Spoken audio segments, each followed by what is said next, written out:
Welcome to Mackay's Microhomestead. We're Jared and Denny sharing our journey of growing and catching food, raising backyard chickens, and building a more self-sufficient life on our 1/5 of an acre, 800 metre square suburban block. Our spring seed order has arrived. We are in subtropical Queensland. There are a few varieties that are better suited to our climate here. The first one being the Thai pink egg tomato bush variety, which means it's not going to get too tall. I do have some indeterminate varieties. They've grown all the way up and past the height of the garage. Probably still going to need some support, but hopefully they won't get quite as tall. I'm really excited to try watermelon again. So this is the wall paint watermelon. That's the one we've had the most success with so far for our climate. And the watermelon sugar baby. We did get some of them and they're the cutest little things. They're quite good for trellising as well because the watermelon doesn't grow so large and heavy. Some beetroot. That's the Detroit beetroot. And I'm trying 3 different varieties of a bush bean this time. So we've got the Dwarf bean Windsor long pod, bush bean Cherokee whack, and we're trying something new, which is the Royal Burgundy. And so they've got a beautiful purple pod. I'm not sure if it's too early yet, but I have purchased some sweet corn seeds. We've got the Balinese, which I have grown before. I like that one because it does have 2 cobs per plant, which is really handy when you're growing in a suburban setting because you don't have as much space. If you can get 2 cobs per plant, I think that's a bonus. And then the Sweet Golden Bantam, so just a bit shorter variety, which I think it might be more suitable for out the front. We've got a Burpless Cucumber. I have a few varieties of herbal teas and medicinal plants, Echinacea, Marshmellow, Calendula, and a German chamomile. I've also got Comfrey there, which I think I'm going to grow because it's meant to be really good for chickens. Got some radish that are really quick growing. I really do like the seed collection website. I've been purchasing from them since about 2022. Not sponsored or anything, I just like them. And when you go online, you can select so many different variables to help really whittle it down to what's going to be more suitable for your climate. So I find that really helpful. Coriander for Jared because it's one of his favorites. So I'm going to try and grow a lot of that, probably maybe in a pot. Some pretty little sunflowers. That's the Matilda F1 variety. It has multiple yellow flowers, so I'm looking forward to attracting some pollinators to the garden with that. And speaking of flowers, I did get also some cornflowers, which apparently are medicinal as well. I think that might be it. So we'll get some of these planted out. This is a 77 cell tray. When we first moved in, we went to a garage sale down the road. I think it was our blender I bought from them, and then they gave us all of these gardening pots and things, seed raising trays, all for free, just because they were the sweetest couple. So that was really kind of them. And we've been using them for about 4 years and they're still going strong. So as far as what I'm going to put into the trays, I know some things prefer to be direct sown, but I do want to rest those front garden beds a bit longer before I plant directly into them. So I think I will try more than I normally would in seed raising trays just to give them a bit of a head start before spring. So I've pre-filled these. It works out pretty perfectly that the 10-litre bag of seed raising mix fills this tray completely. So I just need 1 bag each time I want to sow. Some of these varieties I don't need that many plants of, but I do want to plant a few extras for my son and daughter-in-law. They've really gotten into gardening this year and doing so well with it. And also my mum and anyone else that is local that might want to try them. I feel like tomato seeds always seem to germinate really easily and then I end up with way too many per cell. So I just go 2. That might have been a double up. It might be 3 in that one. Whoops. Come back here, little buddy. Maybe we'll put you in there. These are the containers that I store my seeds in. And I also have a little container that I put my pen and markers in, just so I don't lose them because it's happened before. So that was Thai pink egg.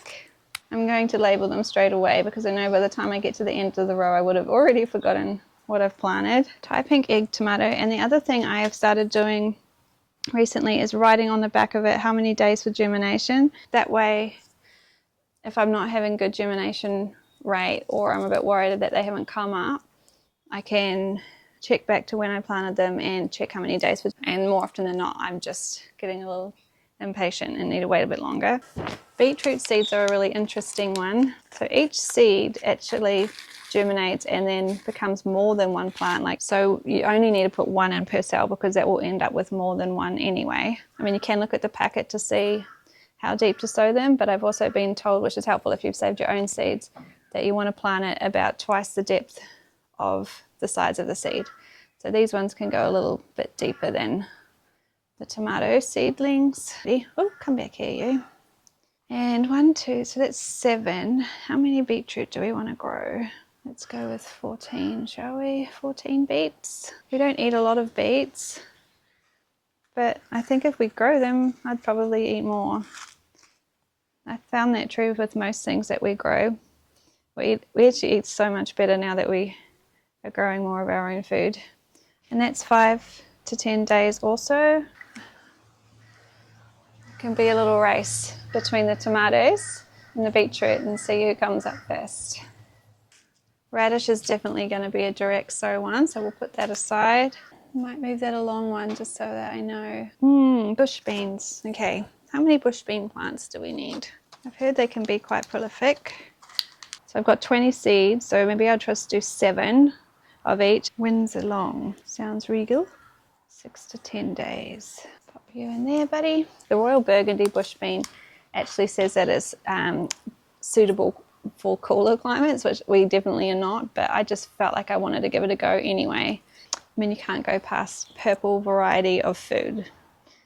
It's just pretty and nutritious. We'll give it a go anyway. Royal Burgundy, and that's 7 to 10 days. And these are the ones I find quite yummy. They're the Cherokee wax beans. They're a yellow bean. They actually have black beans inside once they're dried out. So far they're all quite quick germinating plants.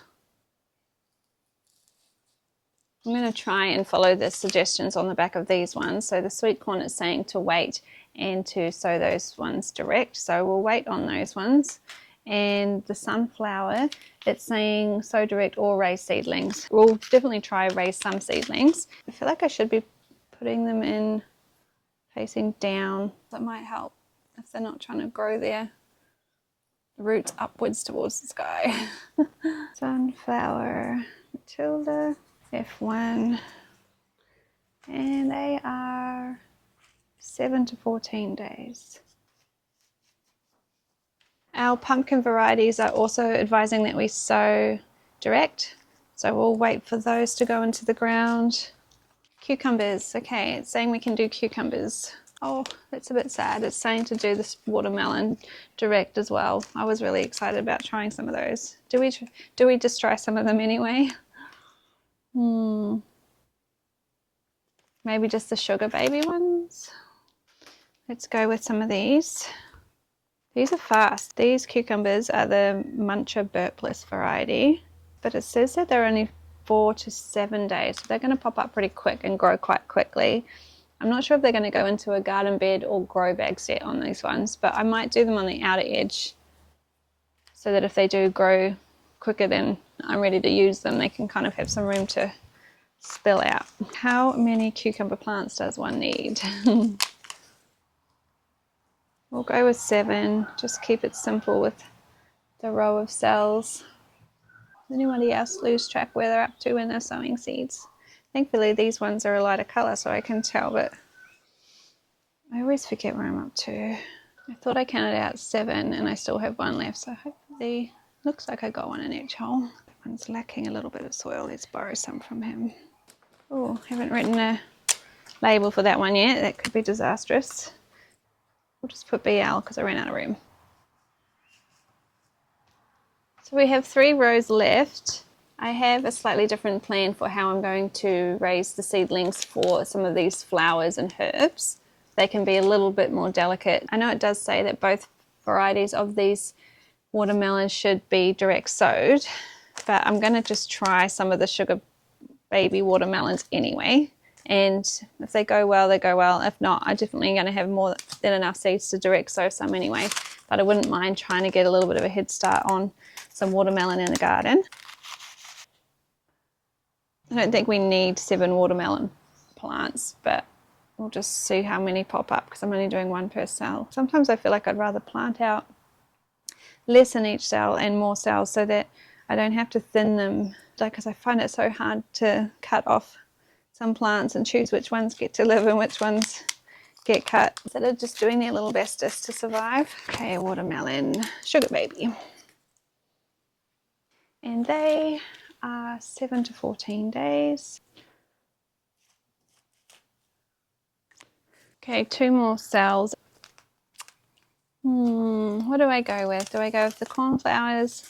Echinacea? I think Echinacea gets pretty big pretty quick. Okay, I'm going to do some Echinacea. I'm going 2 in each hole because maybe they can be little friends even if they both germinate. I could plant them out together, see how they go. I have grown Echinacea before and it's so beautiful. You can use it in teas, like the flowers, and also the root is meant to be really good as well for colds and flus. 10 to 15 days. It is actually a perennial, so it would have just kept coming back, and it did the second year, and then I mistakenly put, when it had died over a winter last year, not this year, last year, I put a pot over top of where it had been, so it didn't have a chance to pop back up in the spring. I completely forgot that that's where it was, so we'll need to start that one again. Okay, maybe we go with some Calendula as well. Again, it's another really good herbal tea. I really want to grow more teas because I love herbal tea, and I think that's part of it, is trying to grow what you actually use, whether it be teas or the food you eat. No point growing it if you're not going to use it. These are really interesting looking seeds. They're kind of like little curled, almost look like little bugs, not seeds. But and we'll just do 3 plants and see how they go. And I might do some in the little greenhouse style ones I've got too. Oh, there's a little runaway. And that's 7 to 14 days as well. Oh, where do we go from there? That was there. So I think I kind of have 2 spots left. So I have a lot of greens and things that I also still have seeds for. It's too warm now, I think, for lettuce. Maybe pak choi. I have a mixture of seeds. I think these ones were from Aldi. I've got some leftover seeds. This is a Aldi one as well. So that's pak choi. So that's good for stir fries and things. Let's have a go with some of those. I feel like I bought these seeds a long time ago, so I'm not sure how they're going to go. It says that they're okay until the August 2027, so they should be okay, but the fact I don't really remember when I bought them tells me it was probably at least last year. And I think we'll do a whole row of those, and they're such tiny little seeds. Maybe we'll go with maybe 3 or 4, because they are a bit older seeds. I reckon these would be a good one that you could just sprinkle over your garden too and just see where they pop up, just to fill some gaps. Cover those little guys up. Oh, pak choi. 6 to 10 days. Right. I think that's it for this seedling tray. I'm going to give it a water in, and I'm going to put it out the front because that's kind of the conditions that where it's going to be growing. I'm going to put it under the balcony so that it gets shade, but it will get that very first morning sun and hopefully climatize a little bit better than if I had it, say, out the back here where it doesn't get sun until a bit later in the day.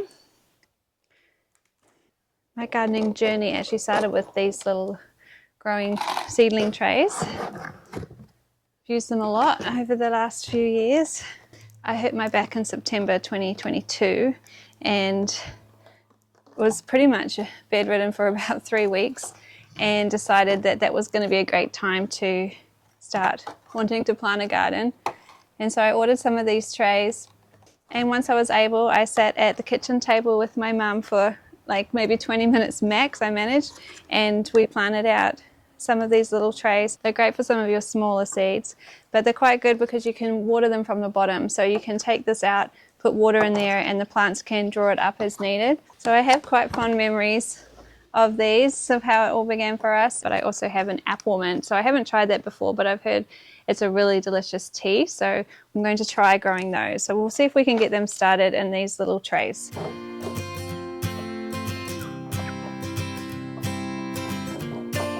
The German chamomile.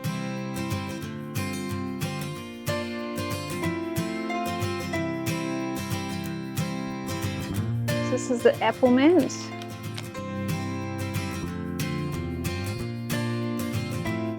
Comfrey.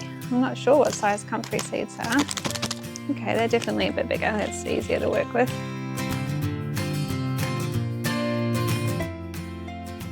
This is a long-term game, the Marshmellow one, because it's the root that you end up using. 120 days to flower, 730 days for the root harvest. So it's a long-term game.